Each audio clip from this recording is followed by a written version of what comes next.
আজ তামিলনাড়ু রাজ্যের এসআইআর এর ফাইনাল লিস্ট এসছে। আর সেখানে আপনি শুনলে অবাক হয়ে যাবেন, সেখানে কোনো লজিক্যালি ডিসক্রিপেন্সিতে কারোর নাম বাদ যায়নি। নো ম্যাপিং ভোটারের কিছু নাম বাদ গেলেও এই পর্যায়ে এখানে লজিক্যালি ডিসক্রিপেন্সি বলে কোনো তথ্যর যে ভুল বা কারোর নাম কাটা যাবে তা কিন্তু হয়নি। টোটাল ভোটার ছিল 6,41,00,000 ভোটার, তার থেকে নাম উঠেছে 5,43,00,000 ভোটারের। বাদ গিয়েছে প্রায় 97 লক্ষ ভোটার, অর্থাৎ ভোটের প্রায় 15% ভোটার বাদ পড়েছে।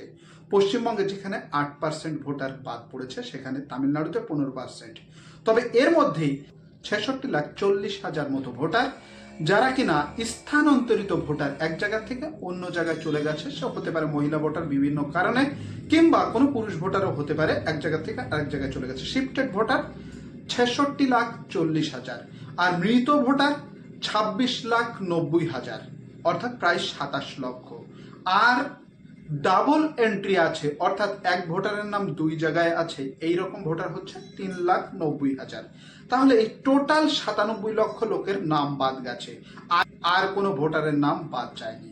যত সমস্যা কি পশ্চিমবঙ্গতে এসে দাঁড়ালে, যেখানে দেখা যাচ্ছে 3জন প্রজেনিং দেখিয়েছে, 6জনের নামে এসছে। প্রমাণ করতে হবে, এখন বাবাকেও প্রমাণ দিতে হবে, ছেলেকেও প্রমাণ দিতে হবে। যদি কিনা বয়স অনুযায়ী প্রমাণ দিতে পারে তাহলেই তার নাম উঠবে। কিন্তু অন্যান্য রাজ্যে তো এই লজিক্যালি ডিসক্রিপেন্সির নামে এত হয়রানি নেই। এই তামিলনাড়ুতে যে কটা এনোমিনেশন ফর্ম ফিল আপ হয়ে পুনরায় আবার ইলেকশন কমিশনের কাছে জমা পড়েছে, সবার নাম উঠেছে। আর ওয়েস্ট বেঙ্গলে কি হচ্ছে সেটা আপনারা সবাই দেখতেই পাচ্ছেন। যারা লাইনে দাঁড়াচ্ছে তাদেরকে এখন থেকেই দাগিয়ে দেওয়া হচ্ছে যে তারা যদি প্রকৃত ভারতীয় নাগরিক হয় তাহলে তারা প্রমাণ দেখাতে পারবে। আসলে এখানে প্রমাণের একটা বড় চ্যালেঞ্জ হয়ে দাঁড়ালো। আপনি যদি শিক্ষিত হয়ে থাকেন তাহলে আপনি পড়াশোনার মাধ্যমে যেগুলো অর্জন করেছেন আর পাসপোর্ট বাদে আর যে ডকুমেন্টস আছে সেই ডকুমেন্টস দিয়ে আপনি প্রমাণ করতে পারবেন যে আপনি ভারতীয় নাগরিক। এখানে বড় প্রশ্ন দাঁড়াচ্ছে। 2002-এর লিস্টে নাম আছে, তারপরে প্রজেনিং দেখানোর পরে এখন সেই বাবা মায়ের প্রমাণও দেখাতে হবে, তার প্রমাণও দেখাতে হবে। এটা কিন্তু এক ধরনের অবিচারই বলা যায় পশ্চিমবঙ্গের প্রতি এসআইআর নিয়ে।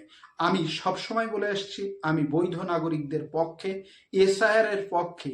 তবে অন্যান্য রাজ্যে যেভাবে হচ্ছে সেইভাবে যদি পশ্চিমবঙ্গেও হতো তাহলে এই বড় সমস্যার সম্মুখীন হতে হতো না পশ্চিমবঙ্গের বাঙালিদের।